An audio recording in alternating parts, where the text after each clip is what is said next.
Hello everyone and welcome back to another session of Elden Ring PvP and another weapon showcase. Today we're taking a look at the Lazuli Glintstone sword.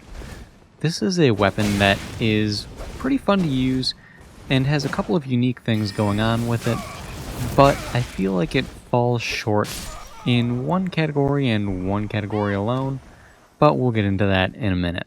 Let's go ahead and get started with the basics. This weapon is dropped by the enemies who wield it, either in the Academy or in Caria Manor, and it is a roughly 2% drop rate, so good luck. The weapon requires 8 strength, 9 dexterity, and 13 intelligence to wield, and it weighs 3.5 units. It has Glintstone Pebble on by default, and you are stuck with it. This is the one and only time you have a valid excuse to use that skill, and not be accused of just conforming to the meta. So, take advantage of that if you want. At plus 10, it has a physical base damage of 193, a magic base damage of 230, a C scaling in strength, D in dexterity, and D in intelligence. So this is primarily a strength weapon, oddly enough. Now, this is going to be a weapon that I have some mixed feelings about. For starters, the moveset is pretty decent. It's very unique and has a lot of good going on with it. It is a straight sword, so it's got a lot of good quick attacks, a lot of fast slashes. It has a crouch poke, so there's a lot to love there. But the thing that makes this weapon unique is its R2 attacks. With your R2 attacks, you can block with the attack. When you hold the sword up into that guarding position, you actually can block as though you were, blocking with your weapon, or shield, or whatever. And it's fine. It's just fine. For a weapon that is made to block with one of its attacks, it actually is only just fine at doing it, which is a shame. So that's kind of what I was referring to with my one and only major complaint with the weapon. The fact of the matter is, this weapon, its guard boost is garbage. It's really bad. It's only 33. And yes, you can two-hand your weapon, and yes, that gives you 10% more for your guard boost. And yes, you can stack on the Great Shield Talisman for an extra 10%. They do stack. But the fact of the matter is, they're percentages, and you're starting off with a low base value. So even if you do stack the fact that you can two-hand and stack the Great Shield Talisman on it, you're still going to be worse than any small shield in the game. So, the one thing that makes this weapon unique, it's not good at. And I find that to be quite irksome.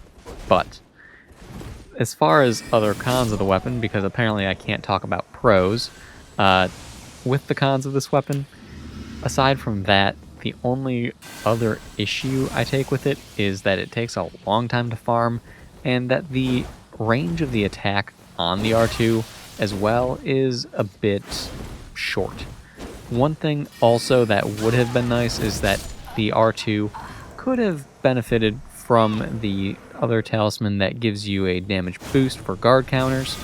That would have been nice if it had a benefit from the curved sword talisman, but it doesn't. So, again, those are the R2s in a nutshell, and I'm done ranting about those, and that's it for the cons, to be honest. Aside from that, though, pros of the weapon, the damage of it is actually pretty darn good. The moveset is good in spite of the R2s being very dangerous and not great at their main job. The fact of the matter is they have a good swing to them, and the timing of the attack is quite nice for doing a bit of roll catching if your opponent rolls to your side or tries to roll behind you. So that aspect of it is good. The timing of being able to block also is a little tricky, but if you can manage it, it can be reliably done against lighter weapons that don't have the potential to guard break you easily, like straight swords. You can do it against curved swords, katanas, spears. Things like that, you can do it against with some relative confidence.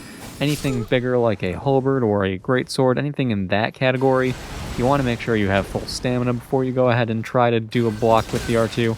Because otherwise you can get yourself guard broken, and, well, we all know how that is not the best thing to have happen.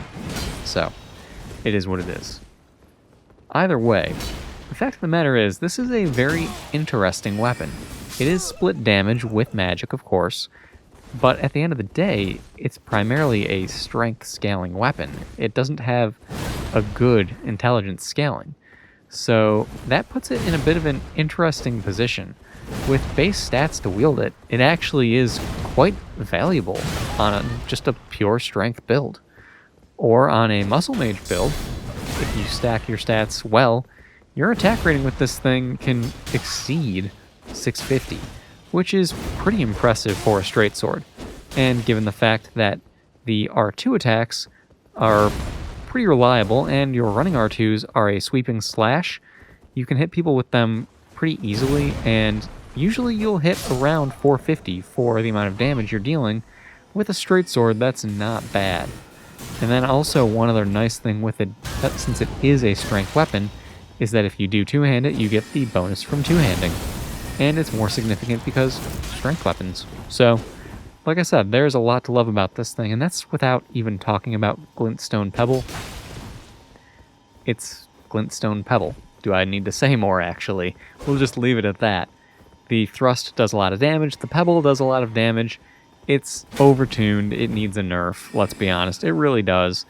But until then, we can just enjoy it, and be mindful of the fact that if someone has a shield out, then it is easily parried.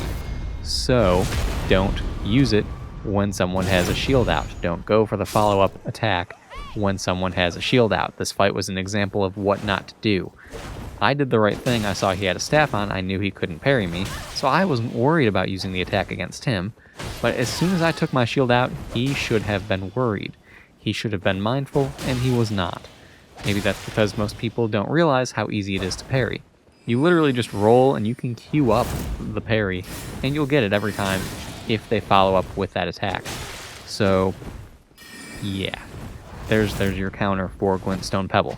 You roll through it, and you parry. It's not hard. Anyway, this is the last fight in the video right here. I hope you guys have enjoyed this one.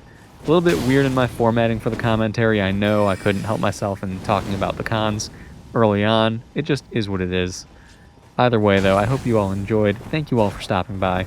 What do you all think about this weapon? Let me know down in the comments your opinions on it, and your opinions on Glintstone Pebble and its prevalence in PvP.